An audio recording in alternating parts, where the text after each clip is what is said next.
nosso Flamengo quando o time estava na lama, com a corda no pescoço, lutando para não cair. Um meia que tinha um míssil teleguiado no pé esquerdo, batia a falta como se fosse pênalti, fazia gol de tudo enquanto é lugar e virou artilheiro mesmo sem ser atacante. Este, meus amigos, é Carlos Renato de Abreu, o nosso eterno Renato Abreu. Mas não se engane, a trajetória dele não foi só de glória. Teve cirurgia no coração, teve saída pela porta dos fundos e mesmo assim, a paixão pelo manto sagrado, a identificação com a nação rubro-negra nunca morreu. Fique comigo até o final, porque hoje a gente vai mergulhar fundo na saga desse cara que, para muitos, foi mais que um jogador. Foi a própria raça, a alma do Flamengo em campo.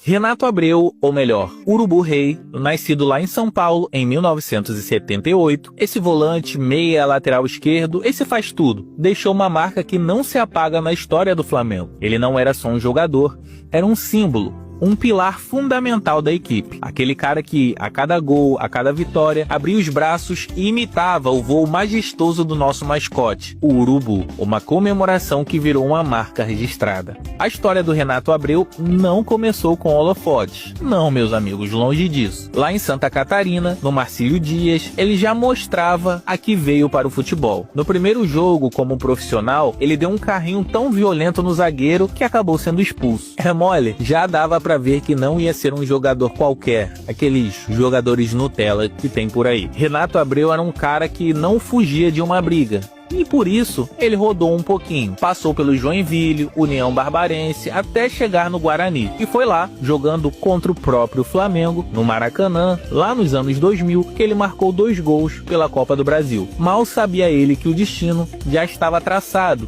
e que esses gols era só um spoiler do que viria a seguir, uma prévia do que ele faria com o manto sagrado. Mas, depois do Guarani, ele foi pro Corinthians. E lá ele conquistou alguns títulos. Fez até gol olímpico contra o Palmeiras, coisa de maluco, coisa de gênio. Mas por algum motivo, que a gente não entende direito, ele não conseguiu se firmar no clube paulista. Não se tornou aquele jogador que o clube esperava. O brilho estava guardado para outro lugar, para outro manto, para uma nação que o abraçaria de verdade, que o faria se sentir em casa. Então, no ano de 2005, o chamado do Flamengo veio para Renato Abreu. Não era um chamado para uma festa, não, longe disso. O Flamengo estava na UTI, na beira do abismo, lutando contra o rebaixamento do Campeonato Brasileiro. O momento não poderia ser pior para uma virada de carreira, um recomeço. O cenário era o mais drástico possível. Mas foi justamente nessa época ruim, nessa draga, nessa situação desesperadora que o Renato Abreu mostrou a sua cara,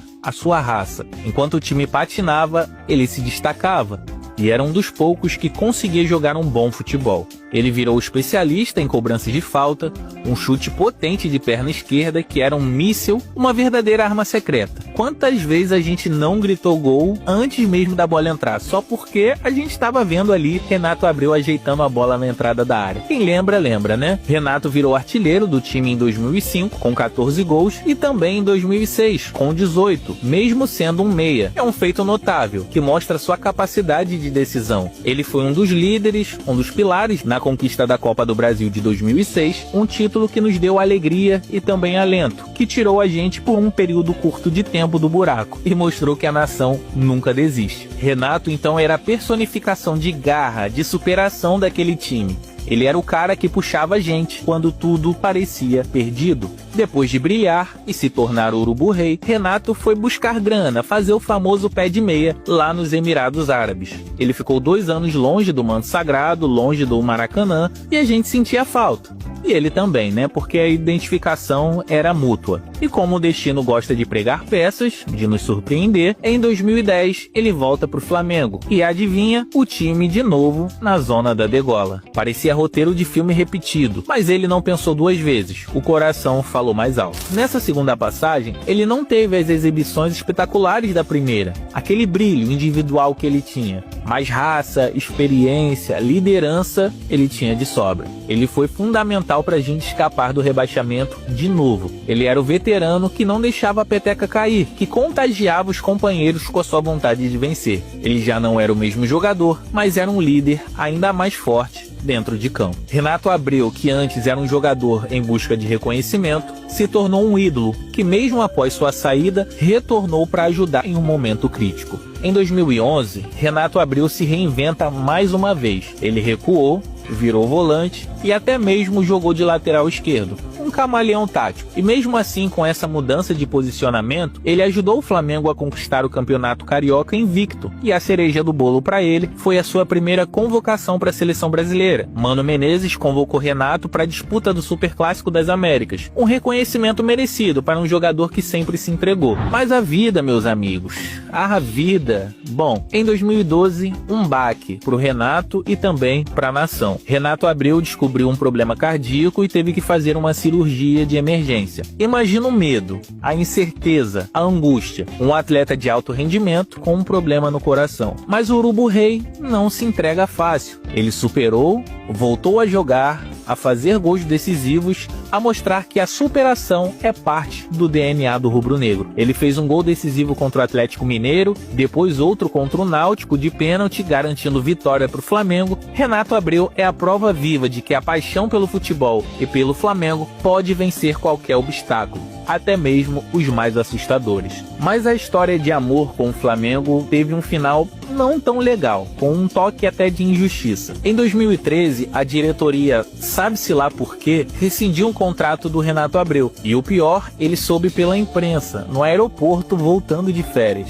Uma falta de respeito absurda com um ídolo que deu tanto pelo clube, que se entregou de corpo e alma. Ele mesmo disse que ficou sem entender, que ficou muito mal em casa, sem querer entender o que aconteceu. E de repente você ser mandado embora da forma que foi, pela imprensa, no aeroporto, tava chegando de viagem, tinha dado uma semana de férias, e eu tinha acabado de chegar com minha esposa, e acabei recebendo essa notícia. É uma notícia que não é, claro que não bateu bem, né? Claro que também não sou um jogador que tem que ficar no clube o tempo todo. Te avisar que você não fazia mais parte dos planos? Foi meu empresário.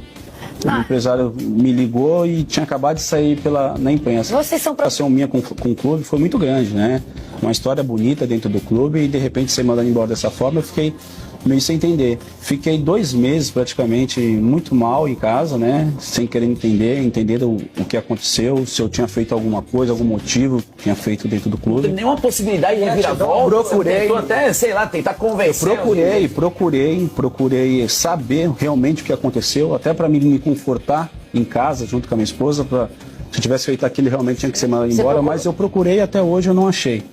É claro que a gente sabe que no futebol acontece, né, mudança de treinador, mudança de diretoria.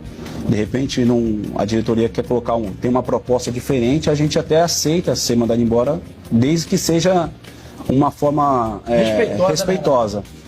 Só que hoje, né, não tem uma bronca nenhuma do Flamengo. Eu torço bastante para o Flamengo dê certo, até porque tenho amigos lá dentro, né? Voltaria tranquilamente. É claro, existe uma restrição muito grande no momento, até pelo fato de eu estar na justiça com o clube, né, buscando os meus direitos.